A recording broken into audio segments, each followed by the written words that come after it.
Selanjutnya kita masuk ke bahasan, ya, masih pada tahun ketiga Hijriah.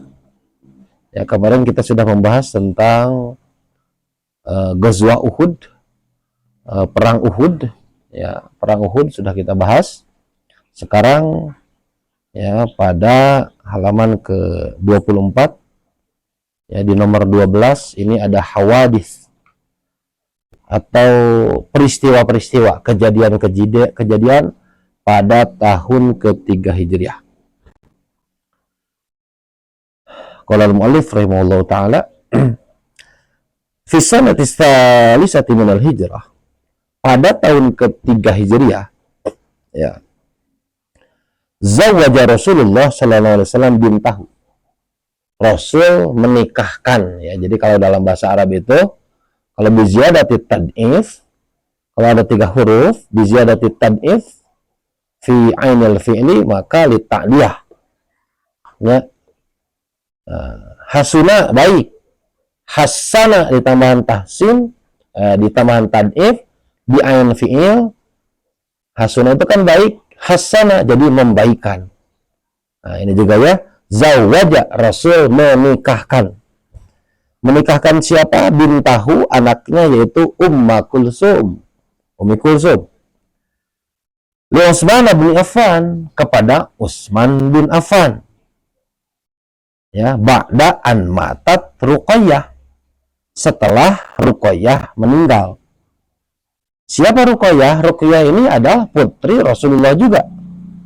Ya, Ruqayyah ini meninggal, ya, ketika Rasulullah SAW ada di Badar. Ketika di perang Badar, ya, Ruqayyah ini sakit, maka meninggallah Ruqayyah. Ya, waqad akhara zawjuha Utsman an ghazwati Badrin. Maka Utsman itu tidak termasuk pasukan yang pertama berangkat pada perang Badar. Ya, jadi Utsman ini salah satu sahabat utama Rasulullah yang tidak ikut berkecamuk ke dalam perang Badar, ya, karena menjaga, ya, listigalihi bitamridiha, karena dia sibuk dengan sakitnya putri Rasulullah Sallallahu Alaihi Wasallam. Ya, maka Utsman ini tidak berangkat ke perang Badar. Dia pun berangkat tapi terlambat. Ya, karena istrinya Ruqayyah sedang sakit, yaitu di perang Badar ketika itu. Ya.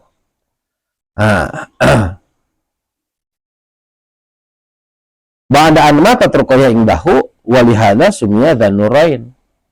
Nah, maka Utsman bin Affan ini disebut panggilannya itu Dzun-Nurain. Zu yang memiliki An-Nurain, 2 cahaya. Ya. Nurun, Nurani. Karena ini posisinya jar, jadi Nurain gitu. Ya. Jadi Dzun-Nurain yang memiliki 2 cahaya. Kenapa memiliki 2 cahaya? Karena Utsman bin Affan ini menikahi 2 putri Rasulullah SAW. Ya, tentunya setelah yang satu meninggal, turun ranjang mencik kurang. Ya. Kalau ada adik kakak perempuan dinikahi oleh seseorang, itu tidak boleh, haram hukumnya. Ya. Di dalam Al-Qur'an itu ada, ya, di akhir ayat tentang yang siapa yang diharamkan untuk dinikahi. Di akhir ayatnya, wa antajma'u bainal ukhtain, dan kamu mau mengumpulkan 2 perempuan bersaudara dinikahi langsung, tidak boleh. Kalau salah satunya sudah wafat, baru boleh menikahi. Cek bahasa Sunda mah turun ranjang, ya. Ya, turun ranjang.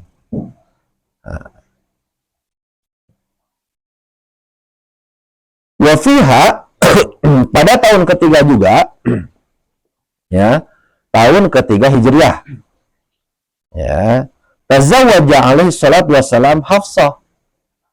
Rasul menikah dengan Hafsah.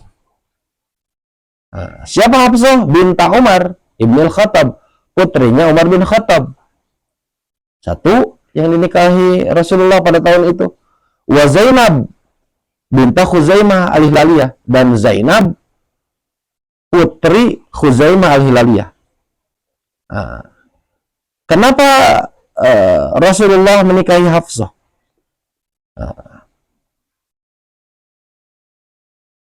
Hafsah punya suami. Suaminya ini ikut perang Badar. Nah, di perang Badar, ya, dia kena sayatan-sayatan, dia kena luka-luka. Maka setelah kena luka-luka itu, wafatlah Hafsah, putrinya Umar. Umar sebenarnya sedih, bersedih hati. Aduh, ini anak saya, suaminya meninggal. Sampai-sampai Umar ini mendatangi Utsman bin Affan pertama. Utsman, saya punya anak. Ya, punya anak. Nah, seperti itu. Anak saya ini janda. Barangkali ya, sudi kiranya engkau menikahi anak saya. Jadi di sahabat itu biasa. Seperti itu, babaturan, budaknya dikawin ke babaturana, itu biasa. Ya, seperti itu. Ya. Nah, jadi Umar mendatangi Utsman. Tuh, gengsi datang ke Utsman gitu. Utsman. Nah, tapi Utsman menolaknya. Tidak mau. Ya, Utsman menolaknya, tidak mau. Jadi hati Umar bin Khattab. Wajar manusiawi. Setelah itu Umar bin Khattab datang kepada Abu Bakar As-Siddiq. Ya, Abu Bakar As-Siddiq. Nah, begitu ditawarkan kepada Abu Bakar As-Siddiq, ini sama sahabat utama Rasulullah, Abu Bakar As-Siddiq diam saja. Cicinya Abu Bakar As-Siddiq. Nah, jawab hente, nanyakan hente, menolak enggak. Diam. Kata Umar bin Khattab, saya ini sakit hati ketika ditolak oleh Utsman bin Affan. Karena tidak mau menikahi anak saya. Tapi saya lebih sakit hati lagi ketika engkau bersikap seperti ini. Kita ngomong-ngomong acan. Ya, nah, sebenarnya Abu Bakar ini punya sesuatu, punya rahasia, tapi dia tidak ungkapkan. Maka setelah Rasulullah SAW menikahi Hafsah, baru Abu Bakar bicara kepada Umar. Umar, bahwa beren ente, kamu sakit hati sama saya. Belum kau sakit hati sama saya. Tapi ketahuilah bahwa sesungguhnya saya sudah ada percakapan dengan Rasulullah SAW, ya, bahwa ya Hafsah ini akan, jadi gini, Utsman akan menikahi istri yang lebih mulia daripada Hafsah, ya, dan Hafsah akan menikahi suami yang lebih mulia daripada Utsman. Ternyata Rasulullah. Nah, itu kata Abu Bakar dibejakan kepada Umar bin Khattab. Maka Umar bin Khattab sangat bahagia, sangat bergembira dengan pernikahan anaknya bersama menikah dengan Rasulullah SAW, ya, yang kemudian Rasul ini menjadi menantunya Umar bin Khattab setelah Rasulullah menjadi menantu Abu Bakar As-Siddiq. Ya, jadi kan Rasul ini selain menikahi Hafsah, menikahi Siti Aisyah. Ya, pertama menikahi Siti Saudah, ya kalau nggak salah. Setelah Ibunda Khadijah wafat, begitu ya, yang sangat luar biasa. Rasul kan tidak menikah dengan siapa-siapa. Jadi Rasul itu tidak pernah punya istri dua, ketika tidak pernah poligami ketika menikah dengan Khadijah. Setelah Khadijah wafat, baru dia menikah dengan Saudah, ya. Saudah ini perempuan yang cukup tua, ya, sampai-sampai Saudah ya sedikit mengeluh lah bahwa mengikuti Rasul, bagaimana Rasul ibadah dan lain sebagainya berat, ya, berat. Sampai-sampai Rasul berkata, mau gimana tuh Saudah? Apa yang kamu inginkan? Maukah kamu aku ceraikan? Kalau mau aku ceraikan, aku akan ceraikan. Ya, jadi sepertinya biasa obrolan seperti itu dengan istri. Ya, sakirana teh nyaman, tuh dipapaksakan, ya terus sirup teh barengan gitu. Ya, Rasul bertanya, tapi Saudah tidak mau. Saya ingin mendampingi engkau menjadi istri engkau nanti di akhirat. Seperti itu. Ya, karena istri-istri Rasul ini adalah ummahatul mukminin. Ya, ibunya orang-orang beriman. Jadi jandanya Rasulullah itu tidak boleh dinikahi. Ya. Jadi kalau Rasul punya istri, Rasulnya wafat, tidak boleh dinikahi. Ya. Jadi setelah Saudah, terus Aisyah. Ya, Aisyah ini masih kecil. Ya, tapi Aisyah ini orangnya sangat cerdas sekali. Ya, luar biasa. Bahkan Aisyah ini perempuan yang paling banyak mengeluarkan hadis Rasulullah SAW. Ya, ini juga perempuan yang sangat yang paling dicintai oleh Rasulullah SAW. Ya, nah jadi Abu Bakar punya mantu Rasulullah. Padahal Abu Bakar dengan Rasul itu CS berat gitu, sahabatan. Tapi dia kemudian menjadi menantu. Rasulullah dengan Umar juga dekat, ya, sama dekatnya. Nah, tapi kemudian Rasulullah menjadi menantu Umar bin Khattab. Seperti itu, ya. Jadi sangat bangga sekali, ya, baik Abu Bakar atau Umar bin Khattab karena punya menantu orang yang sangat mulia sekali. Wa Zainab binta Khuzaimah al-Hilaliyah, dan begitu juga Rasul itu menikahi Zainab. Jadi Zainab itu ada dua istri Rasul yang namanya Zainab. Nah, ini Zainab yang satunya lagi. Ya. Seperti itu. Zainab binti Khuzaimah al-Hilaliyah. Nah, Zainab ini, ya, kita lihat di footnote-nya. Wa qad qutila zawjuha bi Uhudin. Suaminya wafat pada perang Uhud. Nah, waktu sama fil jahiliyah bi Ummul Masakin. Zainab ini ketika zaman jahiliyah itu disebut Ummul Masakin, ibunya orang-orang miskin. Nah, li ra'fatiha wa ihsanha ilahim. Karena saking kasih sayang dan baiknya terhadap orang-orang miskin itu. Nah, seperti itu, ya. Jadi Zainab ini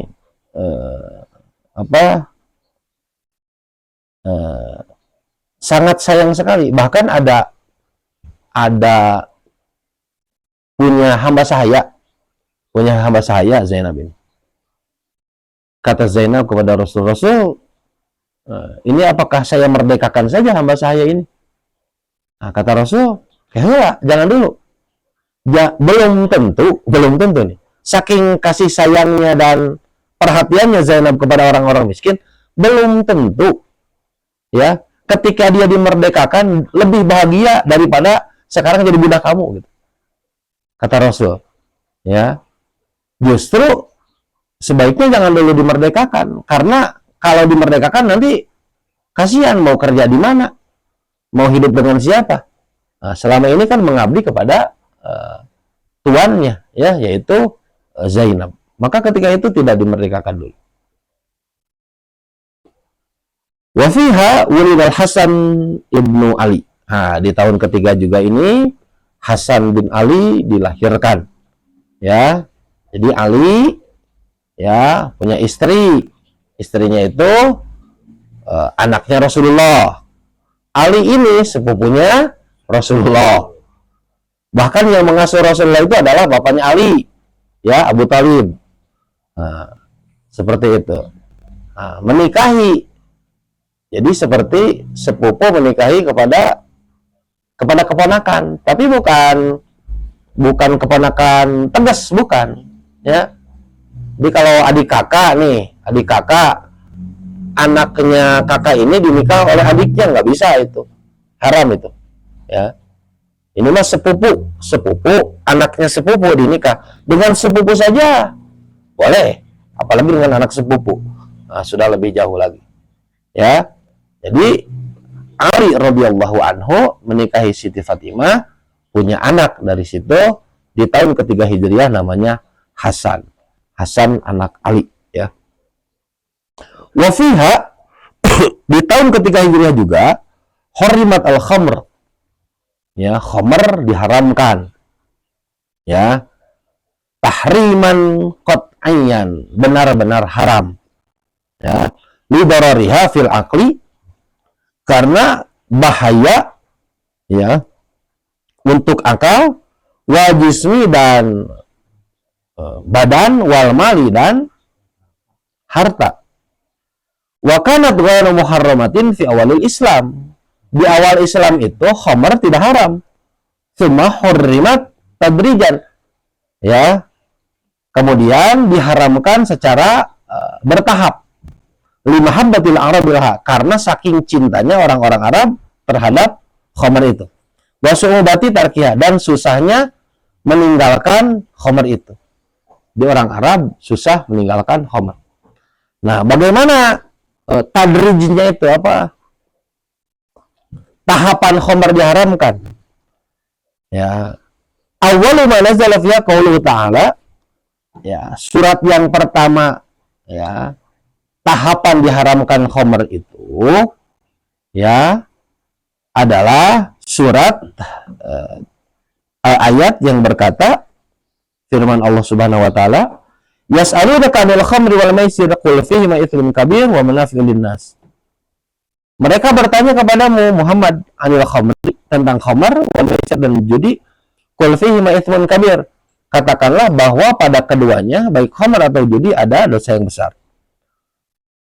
Wa manafi'u lin-nas, tapi ada juga manfaatnya buat manusia. Wa itsmuhuma akbaru min naf'ihima, tapi dosanya itu lebih besar daripada manfaatnya. Nah, belum haram itu.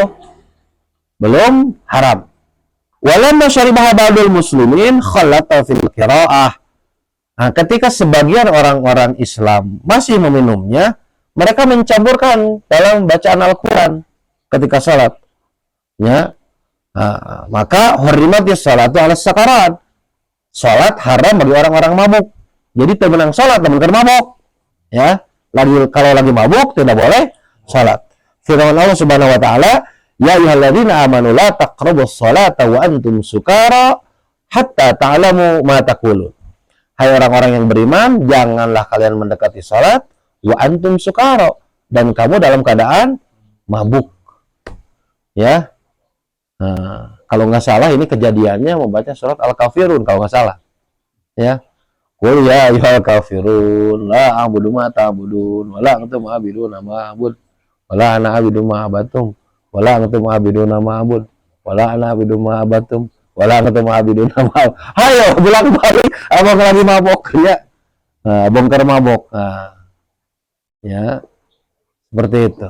Nah, maka ketika itu tidak boleh orang mabok sholat.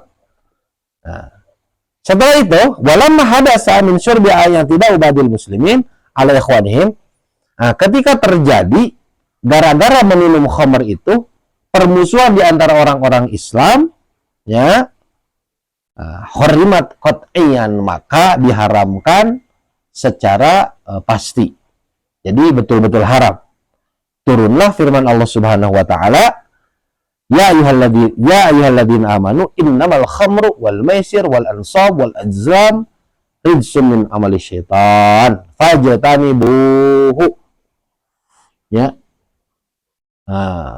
Fajtanibuhu la'allakum tuflihun. Hai orang-orang yang beriman, innamal khamru, sesungguhnya khamar, wal maisir, dan judi, wal ansab, dan berkorban untuk berhala, wal azla, mengundi nasib dengan panah, rijsun min amali syaitan, adalah perbuatan, termasuk perbuatan setan, ya. Nah, fajtanibuhu, haram. Fajtanibuhu, maka jauhilah, la'allakum tuflihun, agar kalian mendapat keberuntungan. Ya, jadi ada larangan. Ya, mana larangannya? Ya, larangannya itu sekarang mah langsung fajtanibuhu, jauhilah oleh kalian. Al aslu fil amri litahrimi. Asal larangan itu adalah untuk mengharamkan, illa kecuali madal dalilu ala khilafi, kalau ada dalil yang menyelisihinya. Ini tak ada larangan dalam agama, tapi ada dalil lain yang mengatakan bahwa ini tidak haram, maka jadi tidak haram. Contoh, nih ada, ya, pada isbal teh di bawah mata kaki, pakaian celana atau seragam di bawah mata kaki, ini namanya isbal. Ya, satu hadis mengatakan tidak boleh, ya. Tapi ada hadis lain yang mengatakan, ya, tidak haram seperti itu. ada juga, ya. Nah, ada hadis yang mengatakan la yanzurullah ila man jarra thawbahu khuyala. Allah tidak melihat orang yang melebihkan pakaiannya khuyala. Yang digaris bawahnya itu khuyala. Khuyala itu sombong, ya. Nah, karena adat Arab dahulu itu kalau orang kaya, orang berharta itu selalu digapui-gapui pakaian anak. Nah, seperti itu. Jadi kalau untuk sombong itu tidak boleh. Maka ada yang memahami Islam itu secara tekstual, ada juga yang memahami secara kontekstual. Seperti itu, ya. Wajar kalau terjadi khilaf, perbedaan. Kata ini haram, kata ini tidak, ya wajar-wajar saja. Tergantung dari mana mereka mengambil dasar itu, seperti itu. Ya. Bahkan Abu Bakar As-Siddiq juga, ya, itu pakaiannya nah peot. Abu Bakar As-Siddiq mah kurus. Jadi pakaiannya ngagapui. Nah, kata Rasul, yang itu mah tuh, yang ngagapui itu neraka. Itu saya kumaha Rasul ini ngagapui. Lupa anjeun mah. Oh enggak. Nah, karena yang digaris bawahi adalah khuyala, sombong. Ya, seperti itu. Ya, seperti kejadian pada peperangan ketika mengadakan bukan penyerbuan, apa ya? Ya, Bani Quraidah, ya, ketika mendatangi Bani Quraidah. Ya, kata Rasul, salat asar di Bani Quraidah. Ya, ketika di perjalanan sudah datang waktu salat asar, padahal belum sampai ke Bani Quraidah. Terjadi perdebatan. Nah, yang tekstual memahami Islam secara tekstual, nanti saja di Bani Quraidah ada perintah Rasul juga begitu. Yang memahami secara kontekstual, dia sholat duluan gitu. Karena ini waktunya sudah sholat, gitu. Ya. Sebagian tidak sholat, tapi sholatnya nanti setelah sampai Bani Quraidah. Nah, itu kan kejadiannya ketika terjadi perang Khandaq. Terjadi perang Khandaq, perang Ahzab. Begitu orang-orang kafir, orang-orang Mekah, orang-orang yang Ahzab itu, pasukan-pasukan yang menyerang Rasul itu sudah pada pulang, ya. Nah, begitu Rasul sudah alhamdulillah istirahat, Rasul kata Allah, nanti dulu, kamu masih punya tugas. Nah, begitunya kalau dibahasakan saya itu. Kamu masih punya tugas, Bani Quraidah. Ya, karena Bani Quraidah ini adalah pengkhianat. Mereka juga ikut bersekongkol untuk menyerang kamu. Itu.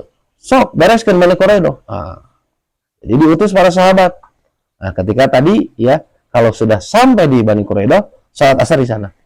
Kalau salat asarnya di tempat Bani Quraidah.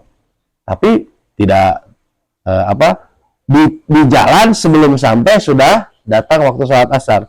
Sebagian salat, sebagian lagi tidak salat ketika itu, tapi salatnya setelah sampai di Bani Quraidah, walaupun rada mutaakhir, rada terlambat. Begitu menghadap ke Rasulullah, benar dua-duanya juga gitu. Yang salah yang tidak salat. Ya. Nah, ya, jadi kembali lagi. Fajtanibuhu. Nah, ini dalil diharamkan. Jauhilah. Ya. Fajtanibuhu, jauhilah la'allakum tuflihun, agar kalian beruntung. Ya. Innama yuridu syaitanu ayyuqi'a bainakumul adawata wal baghdha. Karena syaitan ini ingin mengadakan di antara kalian itu al-adawah, permusuhan, wal baghdha, dan saling membenci fil khamri wal maisir. Ya, karena meminum khamr, ya, wal maisir, dan berjudi, ya. Wa yasuddakum an zikrillah, dan menjauhkan kalian, memalingkan kalian dari zikir kepada Allah, wa anis shalah, dan dari salat, ya. Nah, fahal antum muntahun, maka berhentilah kamu, ya, dari mengerjakan yang tadi, baik khamr ataupun judi, ya. Jadi, ya, luar biasa, ya. Nah, seperti itu.